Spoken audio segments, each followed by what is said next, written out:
afternoon, everyone, and welcome to the Freedom Hub Working Group. I'm your host, Jeff Cantor, along with my co-host, Charles Froman. We are sponsored today by your Freedom Hub. This is where all the activists and entrepreneurs that kind of try to disrupt everything for a better purpose are going to be meeting up. We definitely are also have some other recordings of these episodes. This one will as well be recorded when they are up and ready to go over the weekend. You'll see them Monday morning, ideally. This is the link you'll go to register if you're not already getting notices about these events. And otherwise, you can go to any one of these favorite channels of yours to see these various videos. We are, as I said, sponsored by Freedom Hub, but also this is the location of one of the sites where the videos are. So you'll see they go back for many years. There's a lot of really exceptionally good ones.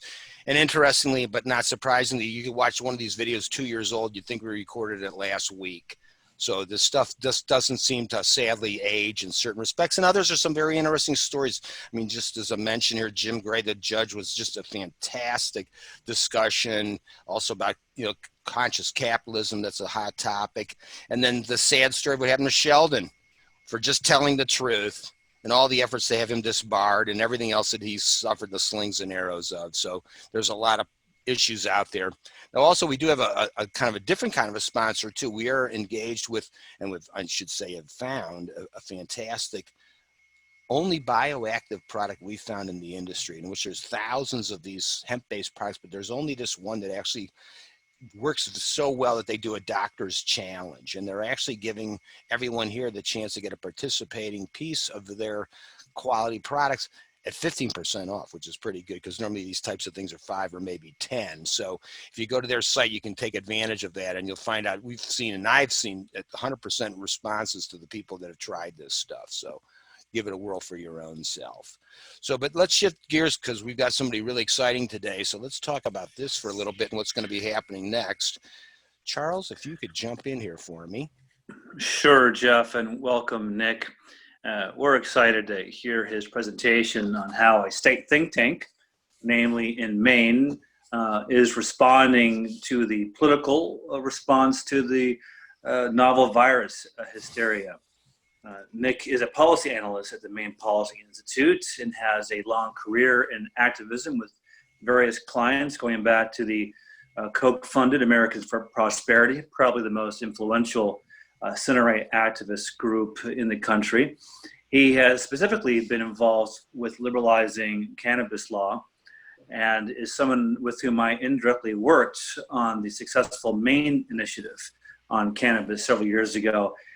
We also almost connected in the Gary Johnson days during Governor Johnson's presidential efforts. He helped out a bit in Maine.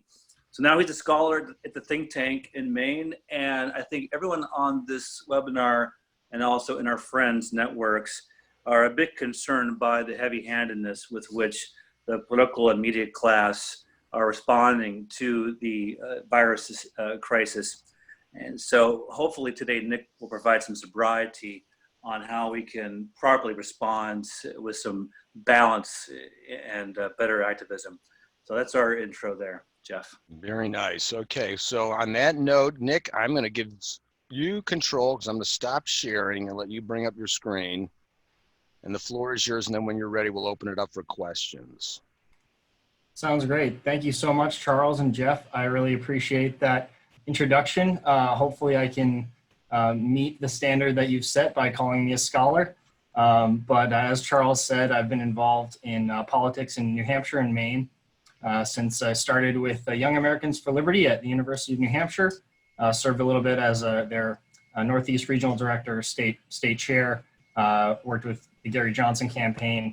On the other side of the country, I think from Charles, although he was on the eastern side, met up with some folks in Maine for the Ron Paul delegation, those rabble rousers, and then continued to work with those guys, Dave Boyer, Eric Brakey, to end cannabis prohibition in Maine, which was exciting. We're obviously still waiting on the results there and for the state to catch up. But late November 2016, started here at the Maine Policy Institute, first with them doing development, fundraising, selling the mission, and connecting with donors.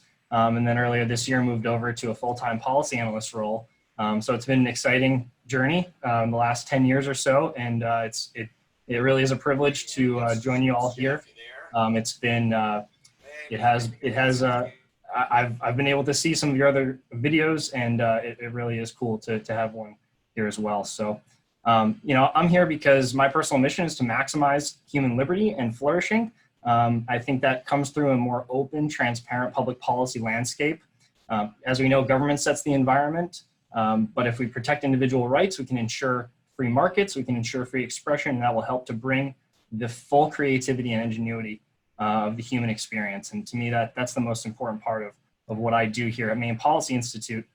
We are a 501c3 organization. We're privately funded. 95% of our donors are from Maine.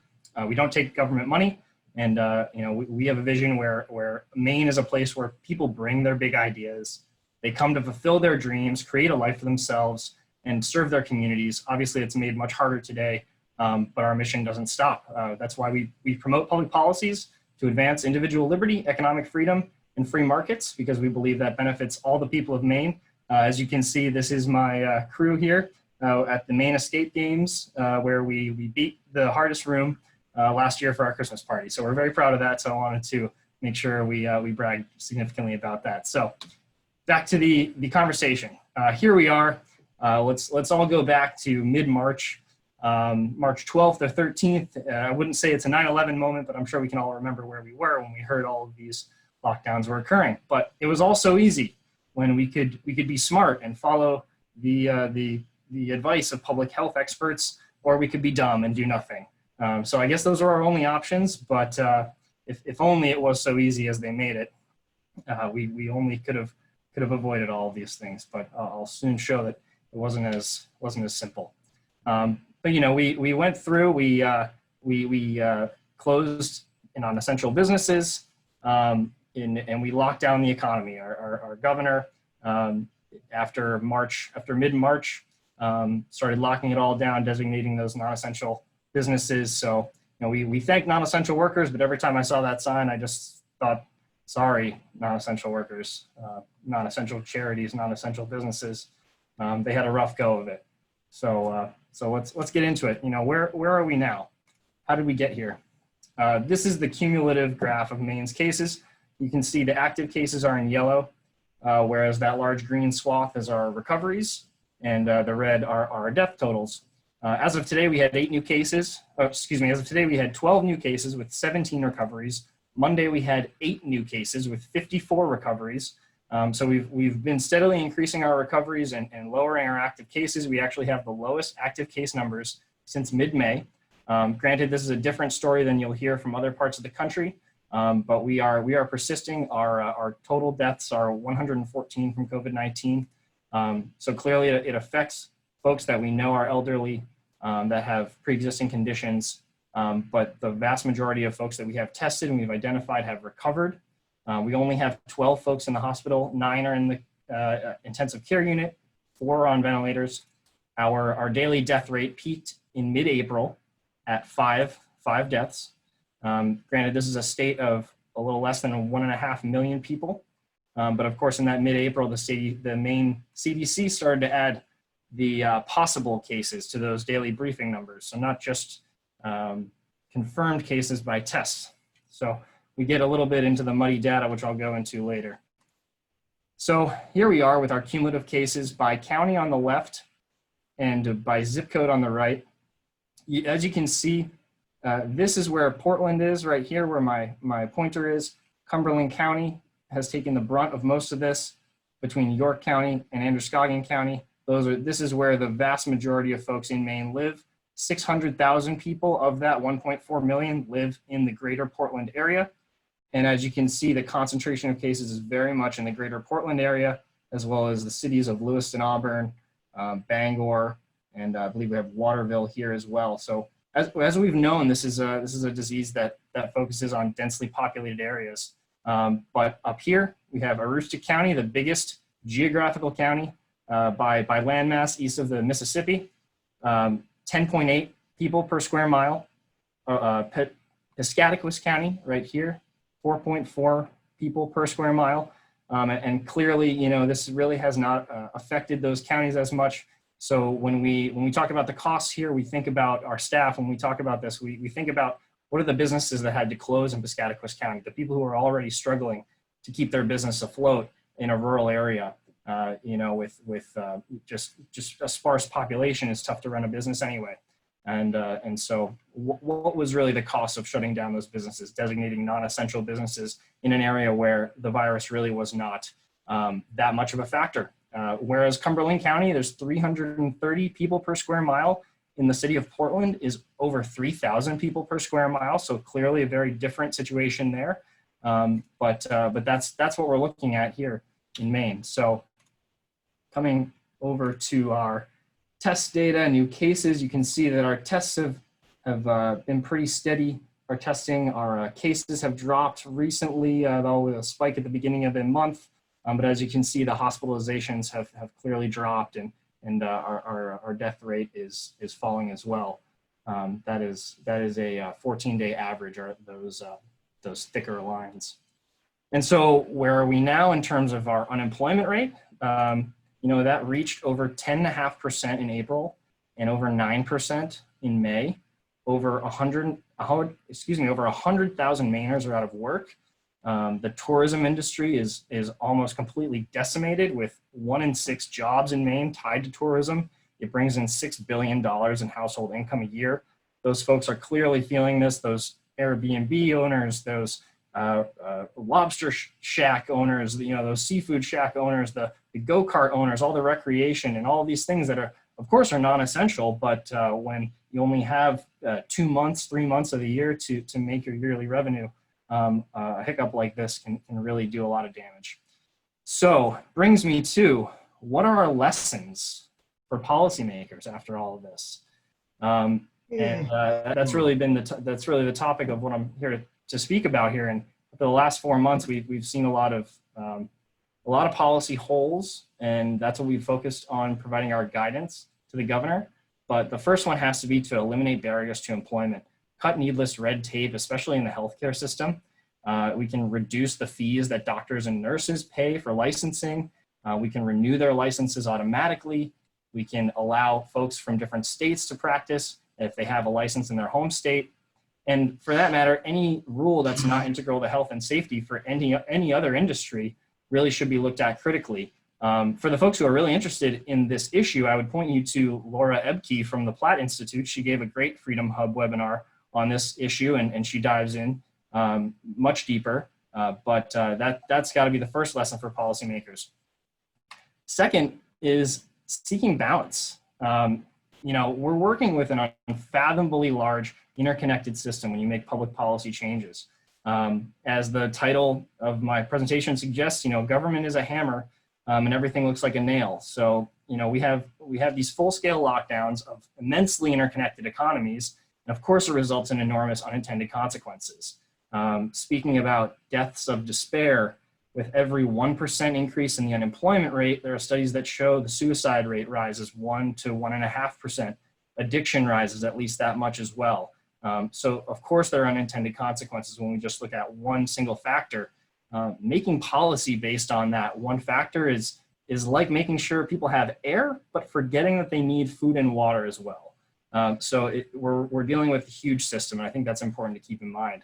It takes time to understand a new problem and develop a comprehensive solution. Nuance is a really important aspect of this, and we know that one size never fits all, even within a single state, even within a county, and especially in a state as diverse as Maine, geographically, population density-wise, as I said. This can, of course, lead to caution fatigue, which means that folks are tired of hearing of these reasons for them to be cautious, and leaders need the buy-in of folks in the public in order to maintain legitimacy, in order for these society-wide behavioral efforts to be effective. So it's important to understand that we need balance in our policymaking. Next lesson, be transparent. The Maine state government really had a tough time in doing this, but you have to make sure that your data that you're presenting and the data that you're saying you're backing up your policy changes have to be transparent, have to be publicly available, especially under the unilateral authority of emergency orders. We have single person rule in this state, and we've had that for 4 months as of today. So it was really frustrating to see that the state would cherry pick their data, would arbitrarily change their reopening timeline. And on top of all that, we asked for town level data for months. Maine ended up being the only state that wouldn't release town level data. They eventually did that on June 3rd on a cumulative basis, of course, so you couldn't check out the trend that was going on there.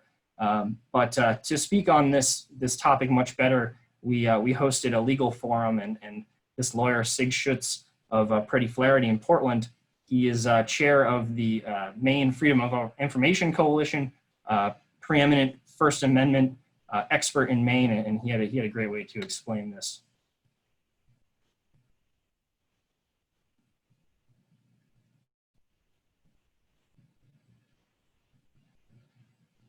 Mr. Schutz. Frankly, for the stated purpose of suppressing information, CDC is withholding data that is public data that we ought to have to make our own value judgments and make our own decisions about the propriety of decisions that are made by the state to lock down different counties or justify emergency orders and so forth. I mean, without access to government information, can't make informed decisions about these policies that are being, in some instances, shoved down our throats. So I think there's a big transparency problem right now in state government, and one of the stated justifications for suppressing information on COVID-19 cases by municipality is to keep as many people scared as possible, to keep people indoors and compliant with emergency orders. I mean, that's the stated justification for suppressing this information. Now, my view is whether it's public record or not, it should not be the product of a value judgment. So it's our information, and we ought to have access to it, and we then can make whatever decisions we would. I couldn't say it better myself. This cannot be a value judgment made by state leaders. The public has to have buy-in, or else the state really runs the risk of losing legitimacy with the people, and that's probably the biggest issue for them. The next lesson that I think Andrew Cuomo taught me the most is separate science from state. There's a huge danger of having these state-sponsored scientific experts giving their advice to extremely risk-averse politicians amid this state of emergency, amid this public health crisis where they're being judged solely on their performance for this crisis. Thankfully, our governor isn't up for re-election this year. I imagine it could have been worse. It's been pretty arbitrary from her end, but I imagine that in an election year it would be even tougher. The fact is, peer-reviewed science from academic institutions is published very rapidly. It's out there. Information moves quickly, and it's more credible than government-sponsored science. So I think state leaders would be justified in looking to those things, putting out their guidance, but avoiding this sort of idea of we have the public health expert in the state, and that's the person that is going to direct all of our policy based on a single factor. Like I said, we're dealing with an interconnected system, and the risk is just too great. Next lesson: trust people to do the right thing. If you miss the memo that there is a possibly very contagious, untreatable virus out there in the last couple months, you have to be living in a cave. So I think that it's important to understand that folks will change their behavior based on their situation. And instead of trusting folks to do that and take care of themselves and take care of their families and their businesses and their customers, the state took on the entire responsibility of planning the economy and planning society. They flipped the script. They said, who's essential, who's not essential. Instead of saying what's prohibited, they told us what's permitted. So it ended up being this arbitrary phased reopening schedule that we initially warned about in our early guidance, which I'll get to. It stressed the unemployment system, and they didn't focus on the advantages that they have, their comparative advantages. For instance, the state can do a lot to protect vulnerable populations. The CDC can review cases, target these group homes that eventually had these larger outbreaks. Even early on, we understood that it was the elderly, it was folks with pre-existing conditions and comorbidities that were at the highest risk. And so the state can do a lot to monitor those. They can monitor regional testing capacity. They can secure through private-public partnerships broad testing for anyone that wants one. So when the federal CDC is throwing money at these states for those exact things, that should be the sign that the state needs to focus on that. instead, in my view, it was hubris to think that they could control the entire economy and build the economy back up and spin it back. And to use the Economic Development Commissioner's word here, to me, it's insane to think you can just turn the economy off and back on again. But we all know that because we are familiar with the great Austrian economist, Friedrich Hayek. He wrote an article about the knowledge problem, which to me, if politicians understood this today, we possibly could have avoided a lot of this. No one person, no single group of people can understand the entirety of what's happening in an economy. And that's why you can't just go and recreate the entire policy landscape from the bottom, because you don't know everything that's going on. You literally cannot. It is impossible for anyone to know that. And that's why we have markets. That's why we can rely on folks across the world to get us products that we need. We don't need to know these people in order to benefit from their labor and from their expertise. So this leads me to the fans of Friedrich Hayek, the lessons for liberty advocates and think tanks. The first thing is, you try as much as you can to get out ahead of the government's mandates and their changes. It's not easy.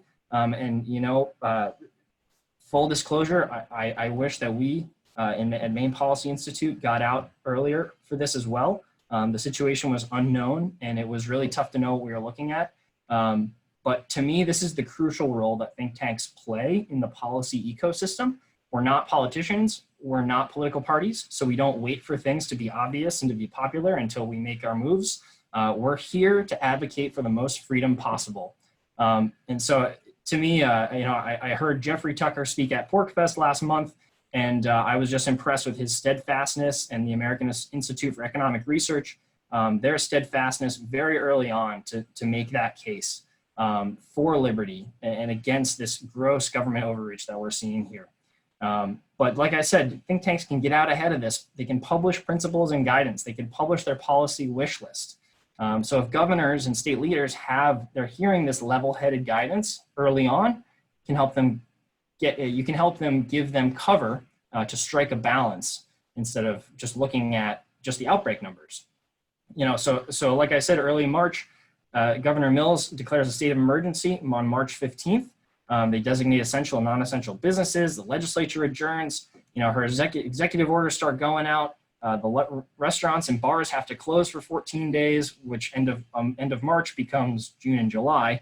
But so that later that week on March 19th, we submitted our first letter to Governor Mills, and we gave her some guidance on the things that we wanted to see, like those licensing of medical professionals, relaxing those fees and licensing. Like I said, waiving limitations for out-of-state telehealth providers, extending the tax deadline, relaxing the school calendar, freezing state hiring and spending. All of those things in the next couple of weeks were granted through her executive orders, which we were grateful for, of course. But it goes to the point that we've been talking about these things for years. And if we're going to suspend them in a pandemic under a public health emergency, there's no reason to have them in good times. So obviously that's the case we're going to be making. Through March, by the end of March, the governor had ordered all non-essential businesses to close, banned all non-essential travel. So during April, we sent another letter of guidance and with general principles, things that I'll go into a little bit later, with more specific policies. And I think think tanks can do this in a preemptive way and help to get out in front of some of this crazy stuff that might come down. We saw a lot of arbitrary distinctions. Barbers and hair salons could open, but not nail salons and tattoo parlors. Not sure what the difference was there. They parsed out the differences of restaurants and bars merely because of their license type. There was a bar in Portland that bought a restaurant license so they could open earlier. And that to me is just an obvious example of the absurdity of all of this. It's not about health and safety, it's about control of the state. And that's really the problem here. So second lesson for think tanks, review your governor's powers. Look at what they can do in an emergency, because at the end of the day, the powers are the greatest for the state governors. The Supreme Court has given wide latitude for state governors and police powers, and it comes down to your state constitution or your state laws. So think tanks can develop a plan for reform of these emergency powers. Does your legislature have to buy in every time it's extended? For instance, Maine's gubernatorial emergency powers, as long as it's extended every 30 days, it can essentially happen in perpetuity. We can be in a state of emergency in perpetuity. It's crazy. So we're going to go back in and we're going to look at those things and we're going to push for reforms to this. For instance, in the Maine governor's emergency powers, quote, take whatever action is necessary to abate, clean up, or mitigate whatever damage may exist within the affected area, unquote. Of course, the affected area is the entire state of Maine. Whatever danger may exist, it clearly has been morphed to mean any cases in the state or in the region, or now we're talking about in Florida. So it's a really worrisome standard to set, and it's something that think tanks can lead the way to make sure that we have appropriate safeguards against emergency powers when something like this happens again. For instance, there are states that had pandemic policies. I want to say it was Wisconsin, and of course they didn't use that. They didn't use their pandemic policy. You know, it became a state of emergency. So understanding that we can learn from this time, and understanding that we can get out in front of these things and plan these reforms and push for these reforms, because it is about limiting gross government power. That's something that we can all get behind, and that's something that you can make the case to mainstream voters and mainstream folks in your state. So this brings me to my last lesson for think tank. Oh, excuse me, we have two more. So find your white whale. We have one big policy reform, and I'm sure Charles and Jeff can relate to this because we spoke about some healthcare policy beforehand, but it's certificate of need. It's this process by which local hospitals have to get the approval from not only the state, but their competitors in order to make a larger investment in their capacity, whether they want to buy more medical equipment, whether they want to offer a new service, construct a new wing, or build their bed capacity, expand their bed capacity by over 10%. Any expenditure over 10 million, any expenditure for nursing homes over 5 million, they have to file this approval process. They have to pay a fine, a fee, or whatever you'd like to call it. They have to pay about $10,000 to $20,000, depending on how much they're spending, and get the approval from their competitors. So in a world where we're constantly watching healthcare capacity, we're constantly watching hospital capacity, the fact that we have this process that by its very nature restricts the supply of healthcare, it increases costs, and of course, in the midst of a public health emergency, could throw our state into panic. So, you know, if we're going to, of course, this has been suspended now. The Department of Health and Human Services, through their legislative or their executive branch authority, suspended this process because they understood that it was hurtful to our hospital capacity. If this is how we're going to treat this in a public health crisis, it's absolutely insane to have it in good times. So for Maine Policy Institute, killing certificate of need is our white whale for next session, because now we can reframe this. You know, we're able to reframe this through the lens of the pandemic. And I would encourage any think tank that has a certificate of need, especially, but any other policy that you can look at through the lens of the pandemic that makes it all the more absurd. Of course, you've been talking about it for years and years because you're a think tank. But if you have something that makes this so much more absurd, you have a renewed argument and you have a renewed framing of this. This has potentially shifted the Overton window of what's acceptable within occupational licensing, within healthcare rules, within certain taxation and regulation rules. So go after those things. Find your white whale in spirit, because that's what we're going to do next time. And so this brings me to my last value, or my last think tank lesson. Life is short, so live it by your values. This is what we do as think tanks, as advocates for liberty, as Austrian economists, as entrepreneurs. You know, there's no reason to abandon your values when you're faced with a crisis like this. You know, early we were unsure of what we were dealing with. Obviously, it was tough to get reliable information early in the crisis. We didn't really know what we were looking at. But I can assure you next time, especially here and personally for me, we'll be on record much stronger, much earlier against this sort of thing. I think that this is the broadest, most egregious abuse of individual liberty by government in my lifetime. And I am considering the Patriot Act and post 9/11 when I say that, because it is so direct and it is so close to our daily lives. Like I said, Jeffrey Tucker's speech at PorcFest was really inspiring. And that's really where I come back to. You know, this is a moment for all of us to anchor to our purpose and anchor to our mission to expand individual liberty. And if we're not willing to sacrifice our comfort, our reputations, our livelihoods in pursuit of these passionately held values, why are we here? The Liberty Movement can't let something like this happen ever again.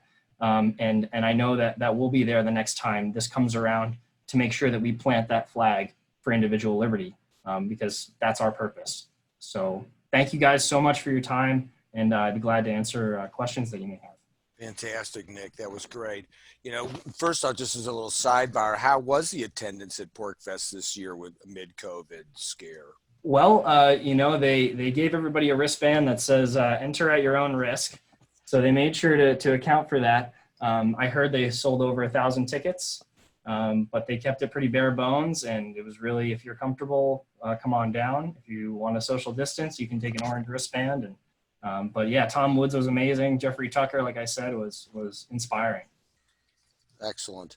I just was curious. It's always a great desire to go to that event, and everybody I would encourage to go there. And if you're unfamiliar with it, Nick, I think it's a great thing to promote is the idea of the Free State Project, which is the idea of a bunch of people moving to this one particular state and literally taking control of the state. And we're well underway to make that happen. So it's pretty exciting from that standpoint. So interesting that the takeaways from what you talked about was the idea of seizing the opportunity. Now, sadly, we didn't know what we now know. And the way a lot of the powers that be seem to react, it's almost like they did know, because they seem to be pretty ready to go when the opportunity suddenly arose to take this power grab, like they've been trying, like you said, to turn on or off the economy, like I'm flicking on the light in my room or something. Mm. And then also what was really great, because it just goes to show you the realities and where Hayek is so accurate. Look at, like you said, all those people that bought that other business license so that they could open. So people always can sort out the workaround, you know, so that just goes to show they're never going to get their way if they're against what the population really wants to do. And of course, the other sad reality is, like you said, trust the people. Your one slide said that. They can't have that. There's no value in trusting the people. That means they don't need us, kind of a thing. So that becomes a problem right there. And then lastly, because you could speak to this aspect of, and then we'll open up because I see some hands up. Charles and I were interviewing somebody, and it was a doctor, I'm pretty sure, and he made the comment that when you see anybody making any kind of statements or commentary, understand, are they paid or are they not paid? And the minute you make that distinction, suddenly there's a line drawn, and everybody seems to immediately fall on one side of that equation or the other. When you hear who's telling you one side of the story, who's telling you the other, you begin to realize the ones that are trying to tell you the one thing, they don't have a dog in the race. But everybody else, like you said, suddenly they do. And does that deliberately or inadvertently taint their statements? It's a problem. I mean, I think it goes to the importance of critical thinking. And, you know, when you read any website or visit any media outlet, watch TV, you have to be listening to it through this lens of, why is this person telling me this the way that they're telling me? Why is it phrased this way? Why is it framed? But that's all part of you know, being a civil society, a participant in civil society, and a participant in a republic. Is you have to be willing to think critically about what you're hearing. That's from media, that's from the state, and that's from anyone. Very good. Charles, I see you've got your hand off. Why don't you kick it off for us? Sure, Jeff. Great presentation, Nick. And Jeff, I do have a comment, but first, if I might invite a participant named Nandan, who's on this webinar, to comment on Nick's presentation and kind of talk about what he's recommending other states do, specifically in Virginia. Nandan, if you're hearing me on this webinar, please let us know if you'd like to comment. Well, I have him unmuted, so anytime he wants to chime in. So yeah, just chime in, Nundan, if you feel comfortable, because I think he's got some exciting recommendations for the legal end on heavy-handed governors, specifically here in Virginia. So to comment, Nick, on your recommendations, Jeff and I commercially derive income, as Forbes featured, from upgrading patients into cash shoppers.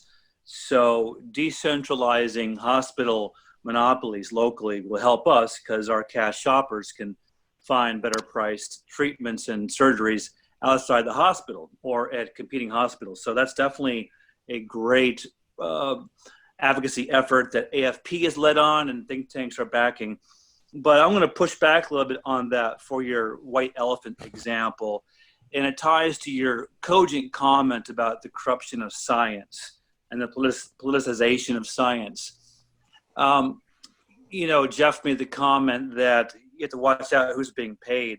Well, think tanks get paid a lot by crony corporations, and it taints what they say. Look at Reason Foundation and Reason Magazine, specifically Ron Bailey defending every vaccine that's out there and mandates. And one of the end games that's coming out of this COVID hysteria is a very controversial vaccine from Bill Gates' friends and Fauci, which 50% of those polled will decline because it's not proven, it's not approved, it's risky, it's a new type of vaccine. And in every state, there are vaccine mandates. It's state policy. Yet I've only found one state policy network member in Mississippi willing to go public against vaccine mandates. And that affects our kids. It's going to affect adults. If we want a job or travel, these new passports, etc. Have you guys thought about going public for health freedom and against mandates? Well, that a similar issue came up in Maine last November. There was a ballot initiative that would mandate that any person or child that would attend a school in Maine have the appropriate vaccine schedule. Personally, I was against that law. Maine Policy Institute did not take a position on that. It has not been an issue that we've weighed in on in the past. Understanding that it does dovetail with our work on healthcare, our work on constitutional rights, but we generally stay away from social issues, and that sort of fell into that requirement there. So we have not taken a position on that.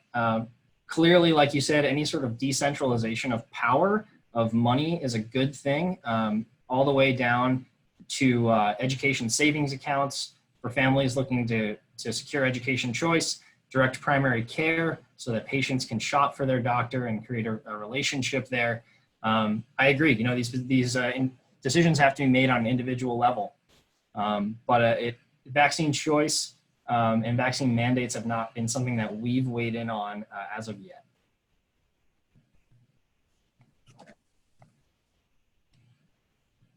David, I see you have your hand up. Nick, can you talk about who you think benefits from pandemics? And do you have policy considerations for dealing with those who have a vested interest in pandemics? Well, David, I try to take the philosophy that anything that can be appropriately attributed to incompetence should not be attributed to malice. So I wouldn't say that any folks are purposefully benefiting from pandemics, but of course we've seen government policies pick winners and losers. Zoom has been a huge winner, but local businesses have been a loser. Walmart and Target and Lowe's have been able to survive, but small mom and pop shops that deal with the same sorts of things lose. So, I can't speak to the idea that folks would purposefully start a pandemic in order to gain a benefit, but clearly, based on the government's response, there are certain industries and people that win, and there are certain people who rely on local charities, volunteer opportunities, and just their normal 9-to-5 job that they can't go to. They're clearly the losers. So I would say that any government overreach to this level is really going to create the losers, and our republic loses, and the well-being of the individual loses. Do you think that big pharma and vaccine manufacturers have a vested interest in pandemics? Well, they clearly see the opportunity. I think we saw Moderna's stock rise 15% among the news that they might get a fast-track vaccine. To me, it's really hard to rely on something like that. I think the quickest a vaccine has ever gotten to market was 4 years. Clearly, our drug testing and safety and efficacy procedures at the FDA need serious revamping. Obviously, we focus a lot on pharmaceutical companies over other remedies and other medicines. So clearly, there's some cronyism going on in there, and I think the pharmaceutical companies benefit anytime that government flexes its muscles and flexes its control, because the carrot is really large when the government is so powerful that paying for a lobbyist to get what you need is much easier than actually producing a product that folks want. You know, it's interesting what you said in that regard, because, you know, it's not like you can fault that company, because it's an opportunity. If anything, they're like pretty smart to figure it out because nobody else saw the opportunity. We've been doing a variety of these shows, and it's come to the fore that, you know, like the one guy that we were talking about was recommending this hydroxychloroquine. He says, like, you know, the reality is it costs $20. Well, there's no money in that. So that's why he said, like, they want to push this Recidivir, because they said that could very well become the first billion-dollar company right at launch. Well, whose side of the bread are you buttered on when that, at least that is in the equation? And like you said, if government allows that opportunity, everyone's going to try to take it.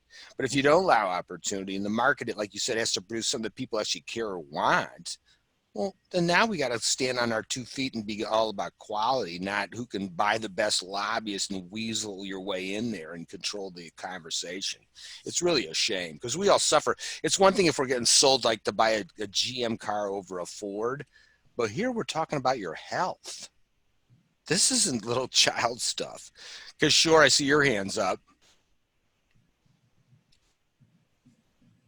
You have to unmute yourself.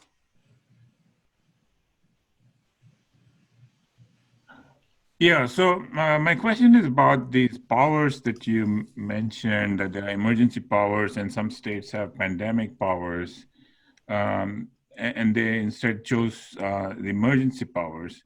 So who gets to decide whether you use pandemic powers or emergency powers, and what's the difference? Well, it seems from my very basic understanding of this certain case study of pandemic powers, I want to say it's Wisconsin, but I really do not have as much information on that. It's a statute that sort of directs how the government would respond to this sort of thing. But I think that's why I would place the weight of this recommendation on reviewing and reforming the emergency powers, because in many cases, governors can unilaterally declare a state of emergency. We'll at Maine Policy Institute, we'll be reviewing the 50 states' gubernatorial emergency powers to see where those limits are, where the safeguards are. But in most cases, it doesn't require a vote of the legislature or a bill to be passed or anything like that. It can be declared unilaterally by the governor, given enough urgency and I think enough buy-in as long as legislative leadership is concerned. So that's why I would emphasize the review and the reform of actual emergency powers, because at that point, all law and statutes can be suspended. Everything is directed through a single person, and it's very dangerous.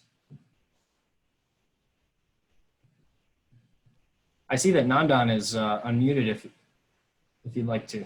Yeah, go ahead. Might not still have capabilities. Well, I see Jane has her hand up. Yeah, hi, can you hear me? Excellent. Wonderful. Thank you so much for such a great presentation. I'm just wondering what your thoughts are on the COVID testing, and if you think that the states have the right to ask their constituents to submit to testing. Well, it's different when they start mandating these things, right? to me, that's the line in the sand. I think, like I said in my presentation, I think the state can do a lot to secure the ability for folks to get tested for anybody who wants it. And obviously that means securing those vulnerable populations. And if they need to contract with a lab in state or another company to produce these swabs or tests and all of that, reagents, they should do that, because that is one of the few comparative advantages that I see for the state in this regard. When it comes to mandating a vaccine or mandating a test, something that I really could not get behind. I think, like I said, the state can lose legitimacy when they force people to do certain things without adequately backing them up. But of course, if you adequately back them up and you make the case, people will voluntarily come to your cause. They won't get caution fatigue. We're not children and the state is not our parent.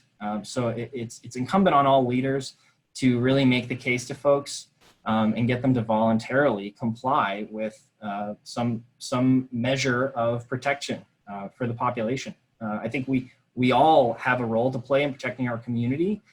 It's protecting the folks right next to us, the folks that we go patronize with our dollars. So it's not a hard sell, but once you start mandating things, that's when you get into trouble, especially with Americans. I agree. Well, thank you so much. Thank you. Hey, I'm on now. Can you hear me? Oh, yes, we can now. Sorry about that. I'm technologically incompetent on a number of levels. COVID has exposed that. So welcome to the crowd. Thanks for the great presentation. I'll just mention that I'm supporting some lawsuits here in Virginia about the Virginia orders, which are expansive. The main arguments being discussed are failure to follow the Virginia Administrative Procedures Act, operating outside of a permissible delegation of legislative authority, and then due to those two things, infringing on multiple constitutional rights. That's just a sort of summary. But if anybody was, interested in discussing any of those, I'd be happy to do so at any point.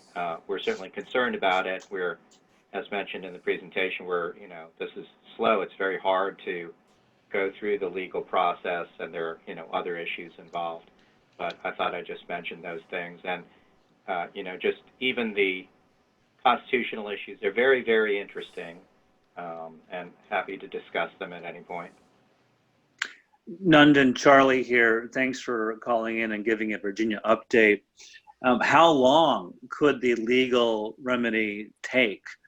I guess it doesn't matter somewhat to the extent that this crisis now could last several years. Is that correct? Well, so in Virginia, they're actually now promulgating some other regulations that may not have the same defects. So our immediate argument is about the orders. So the first thing is the orders were more draconian at first, and they're now less draconian. There's still problems, and I'll mention a few, but one of the things in law is a doctrine called mootness, which is, if the issue's over, you can't litigate it. You can argue, which, we will argue, but it may be relevant for a while, and we're going to get an opportunity to talk about it, and there are other lawsuits. But I think, things, just more structurally, I would say that you think about law as being something that's discussed in court, but it's something that belongs to everyone to discuss.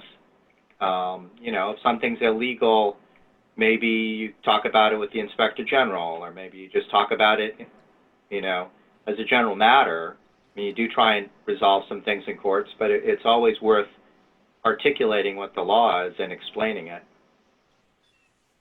Absolutely. We hosted an event with some lawyers in Maine to discuss some of these issues, and And it really is tough to find an aggrieved party, and to get around the mootness issue, you have to get in early while these emergency orders happen. But yeah, all the best to you down in Virginia. I have some family friends who'd be very interested to hear about the progression of that, because they are quite perturbed about the orders there. But we've faced similar issues in Maine. It's tough to break through those constitutionally recognized state police powers that governors have brought authority under generally. Yeah, so, I don't know that they have that broad authority. I mean, the issue here is the creation of law. And while they have a lot of authority, the legislature is supposed to create law. And the legislature, this is typical, it would vary state by state, but can operate under a, delegation of rulemaking authority, but you can't, as a legislature, just give the power to create law to the executive branch. So it has to be something in between that. So to the extent a governor just says, look, I've got the power to create laws, that wouldn't satisfy most state constitutions. So that's an issue, and it's worth discussing. The other thing is you can't infringe on constitutional rights, and we had limits on assembly. Yes. Like numbers, and the right to assemble is written into the Constitution. The other thing that's a little bit more interesting is, these distancing orders that we have here, and I don't know what you guys have in other places, but usually there's sort of an exception, like, hey, if you're with your family or household or something. Well, the thing is, that's a government definition of who you can associate with and who you can't. So, in other words, they have a definition of, like, household, but if you were, like, boyfriend and girlfriend not living together, you couldn't, like, attend a wedding and sit by each other under these orders. So that's the government telling you who you can sit with and not sit with. That's called freedom of association. And so there's issues there. And, these are also applying in religious ceremony constructs. So there are constitutional issues, at least in the Virginia case, but I think in other cases as well, that can be brought up. I think you saw some of the difference there with, for instance, the state of New Hampshire, our neighbor, when they issued these stay-at-home orders. The governor was apt to point out that this is a recommendation. It's not an order by law, but that was the difference from here in Maine. They called them orders, they called them mandates, but you're absolutely right. There's a lot of questions about how much enforcement authority do these executive orders carry? They call them lawful, but are they legal? Yeah, here in Virginia, they technically say in the orders that they're, subject you to up to a year in jail. So it's, it's a big deal. Absolutely. Pretty rough. Nundan, how can folks reach you to follow up on legal remedies? Yeah, you could send my contact information to anybody. I'm happy to do so. You have my contact information, so feel free to share with them, and I'm happy to talk to them by email or by phone. Okay, so anyone on this call who got the Monday blast previewing the guest has my number and email there, so feel free to follow up with me. Fantastic. Well, we're running down on our time window here, but I want to kind of switch it up for a minute since we'll change the topic just a tiny bit. So, Nick, let me ask this question of you. Look where we are today in the world. Look where you sit after what you've been through, but look where you got started, where this little bug got going with you. And, we're all concerned about what's going to be happening with college kids and what indoctrinations and this and that and all these different organizations that are fighting for First Amendment rights and whatnot. Where do you think the fix is to try to get the trajectory changed more from the root than just worrying about the stuff? Because we're talking about, we're putting a bandage on something that's already happening. How do we get closer to where things started that moved you away from the wrong perspective? If I could be so, judgmental to say the wrong perspective. No, I'd be the first to admit it. I definitely was holding some restrictive views. I thought I was an open thinker, and I thought I was, in favor of free expression. But once I really learned the true meaning of free movement and free people, it comes down to free markets.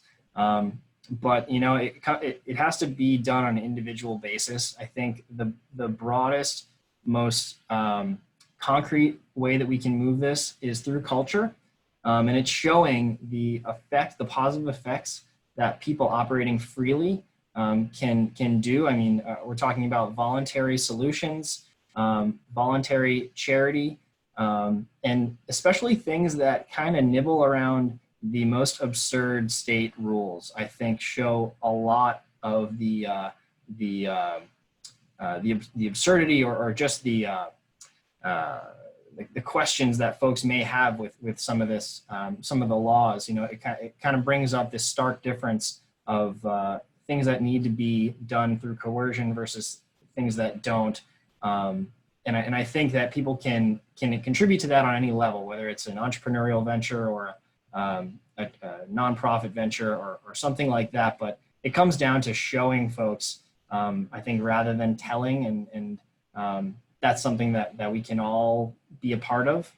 But for me, I probably got there through an intellectual level, but I really think a lot of folks have to see these solutions in action, and they have to see that folks don't need to be told what to do from a certain governmental authority. We have it in ourselves to take care of the folks around us. And I think that we all have the potential to reach that higher level of consciousness where we're focused on the health of our people, and that we're focused on the health of the community and our neighbors and the people that you look in the eyes when you go to a storefront. It comes down to that. My colleague here is hesitant to put the word love in some of our copy, but I really think it comes down to, loving your fellow man and even loving your enemies to the point where you want freedom for them. I'm pro-liberty because I love people and I want people to be able to flourish and get what they want out of life. It's as simple as that. And that becomes so true, because usually the more you try to help somebody get to wherever they're trying to go, the more they like each other. There's a lot less animosity when you're trying to accommodate each other than when you're trying to push everyone in different places. Well, sadly, we are really running out of time here. So let's just do a little bit of a plug based on what you talked about. And normally we wouldn't do this, but we do have a show that occurs at 7.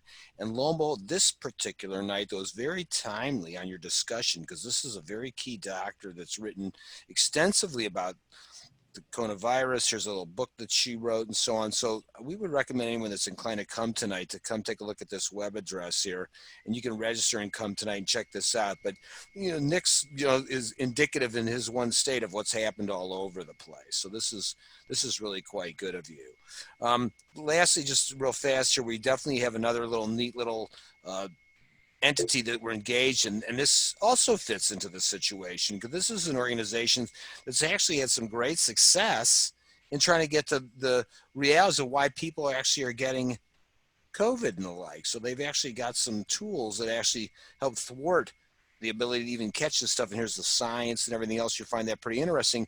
And what's unique here, instead of just giving a little discount on some product, this organization is giving you the chance to have a consultation with this doctor, which is normally $249 for free.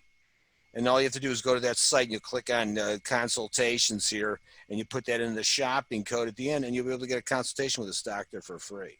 So you'll find that to be pretty cool. And then otherwise you'll just come back here and check out your Freedom Hub in general. So again, thanks, Nick, for being here tonight.